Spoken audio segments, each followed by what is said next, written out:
Hello everybody and welcome to the Tuesday edition of Video Clips, and I'll start with announcements like I always do on Tuesday.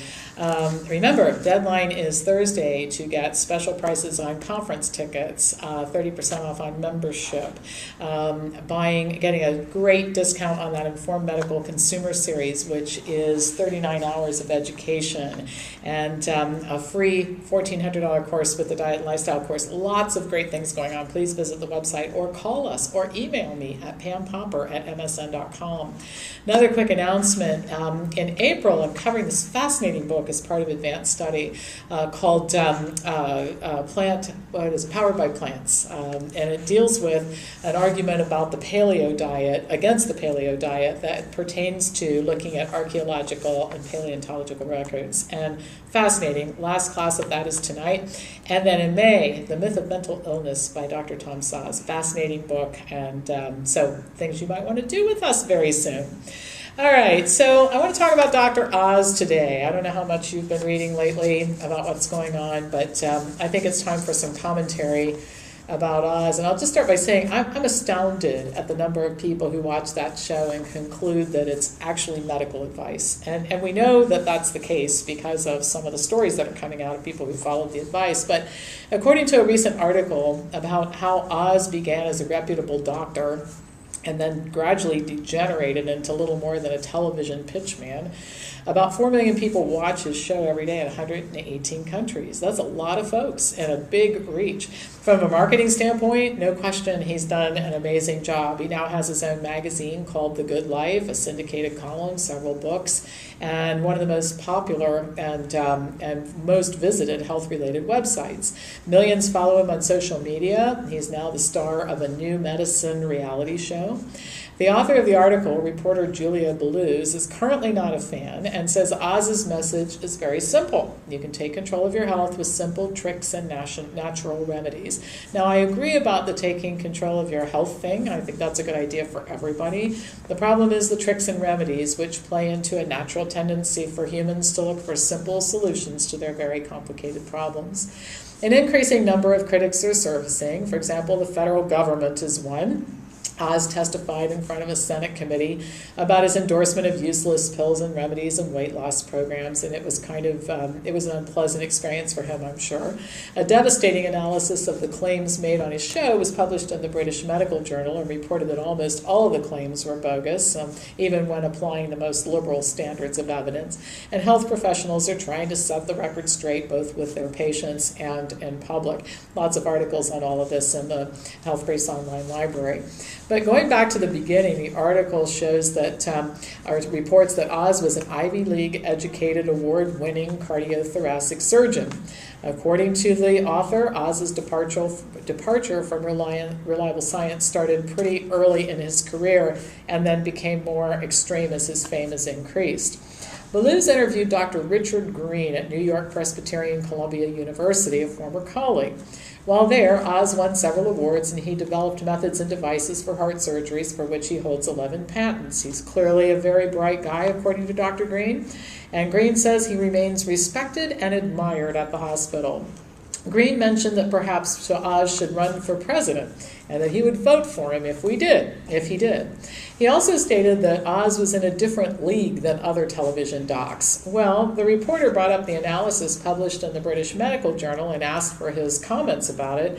Green acknowledged that he'd never watched the show, and he says about the show, why would anybody mistake that for anything other than entertainment? So he quickly pedaled backwards when he was confronted with the reality that most of what Oz talks about has absolutely no validity. What followed is somewhat shocking and also very sad. Green went on to say that he felt sure that Oz's audience could tell the difference between his work as a doctor and the television show, and that his propensity to deviate from the science isn't unusual. According to Green, docs do not practice according to the evidence all the time, and therefore critics are being unfair by holding Oz to that standard. I'm shocked. I mean, I know that it's true, but I'm shocked that he would actually say it out loud as if it's okay. This guy can just make stuff up on TV and it's not any different from anybody else. Another colleague from Columbia reported that Oz was always very interested in alternative medicine, and he was investigating several modalities while he was there. His father-in-law was a surgeon who had a strong belief in Eastern mysticism, and his mother-in-law was a homeopathy fan, so that fueled his interest even more. In 1994, he started a complementary cardiac care center at Columbia with a registered nurse, Jerry Whitworth, to study practices like hypnosis, therapeutic touch, guided imagery, reflexology, aromatherapy, prayer, and yoga. The article states that thus far, research hasn't shown these practices to make a difference in health outcomes, and Whitworth told Bellew's that she and Oz had had many disagreements about him prematurely promoting practices that had not yet proven scientifically to be beneficial. Oz became very good at attracting media attention, she said, but she and other colleagues saw this more as an ego boost for him than actually something that might benefit the center, which eventually closed in the year 2000. But Oz's fascination with alternative medicine didn't end there, and according to the article, he partnered with a Reiki master who claimed that her Reiki master was the Archangel Gabriel, who followed her into the operating room and allowed her to transfer divine light to patients having surgery.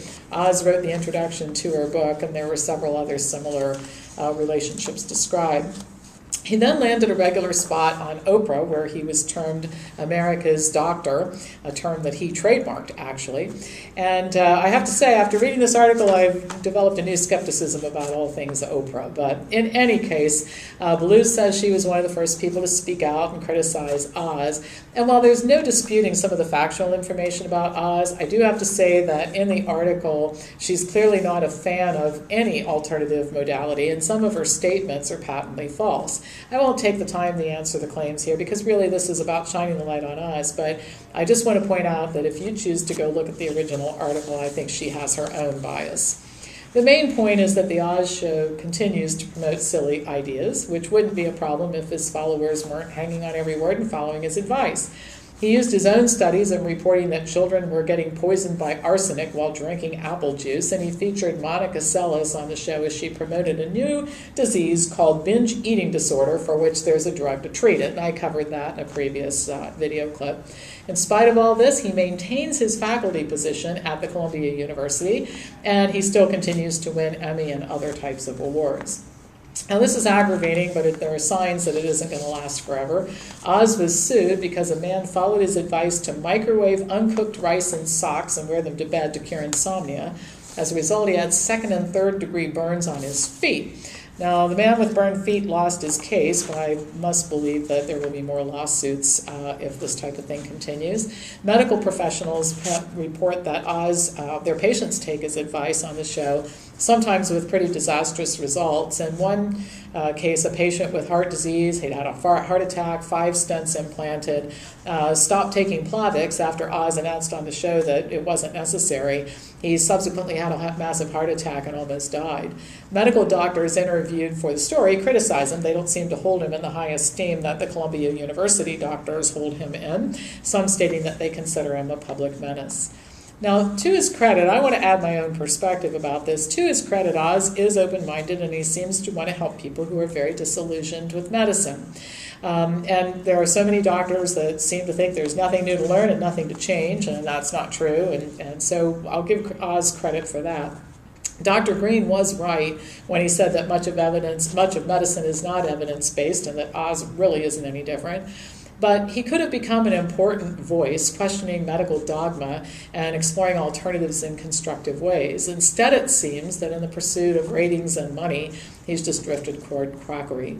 The saddest aspect of this for me is that Oz, like most of his colleagues, traditional docs are usually convinced to prescribe drugs and procedures without evidence. Holistic and naturopathic doctors prescribe supplements and other alternatives without evidence. And Oz prescribes lotions and potions without evidence. He just seems to be like all the rest of them. Bellew's notes that state regulators and the American Medical Association haven't done anything about this, and she reports that some doctors think the American Medical Association should get involved and start creating guidelines for media doctors, and I don't think any of this is a good idea. A lot of what Oz does is protected by free speech, and now it might be bad speech, but we still live in the United States where there is free speech. The medical profession, the drug and device makers, and the government would like nothing better than a license to silence people with different ideas. They've tried to do it to me. I don't want to turn them loose on Oz or give them any more power than they already have.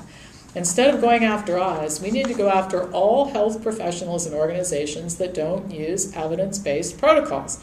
Now, this would include things like going after Steve Nissen at the Cleveland Clinic, an outspoken advocate of the Mediterranean diet, quoted in the New York Times as saying it's a fabulous thing, critic of Dr. Esselstyn with all of his evidence.